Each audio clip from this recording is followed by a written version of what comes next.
kaitan dengan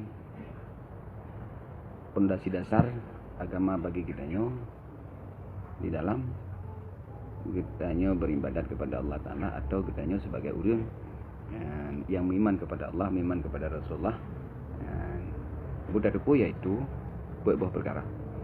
Yang pertama adalah Buddha Dupu kiban makna iman, kiban makna Islam, kiban yang dikenal orang mukmin, kiban yang dikenal dengan orang yang mutauhid kepada Allah Ta'ala dan orang arif. Karena fondasi Islam yaitu iman, Islam, tauhid, ma'rifah. Buat musafat baru gekun agama. Iman, Islam, tauhid, ma'rifat. Buat musafat gekun dengan agama.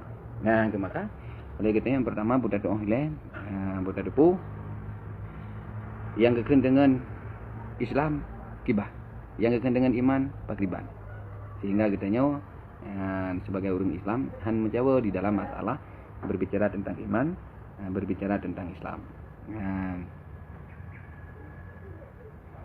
Makna mukmin yaitu mengiktikadkan di dalam hatinya bahwa sungguhnya Allah Ta'ala ialah Tuhan yang sebenar-benarnya disembah. Kitanya sebagai orang mukmin bahwa yang iktikad di dalam hati kitanya, di dalam dada kitanya bahwa sungguh Allah Ta'ala merupakan Allah yang sebenar-benarnya kitanya sembah. Sementara Islam adalah menjunjung tinggi segala perintah Allah dan menjunjung tinggi perintah Rasulullah. Adapun orang mutauhid yaitu mengesahkan Allah dan sifat Allah dan perbuatan Allah jikalau banyak bilangan keadaannya sekalipun.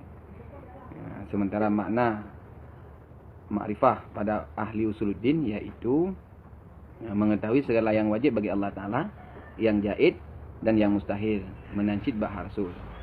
Jadi menyakata doanya dikitnya baru gupunan kitanya sebagai orang yang mutauhid, orang yang arif kepada Allah Subhanahu Wa Taala, sama dengan pondasi dasar yang perlu kitanya yaitu Buddha Dupu berperkara. Pertama iman, kedua Islam, yang kedua tauhid, yang keempat ma'rifah. Put mencapai gekun dengan agama. Iman, Islam, tauhid, ma'rifat, put mencapai gekun dengan agama.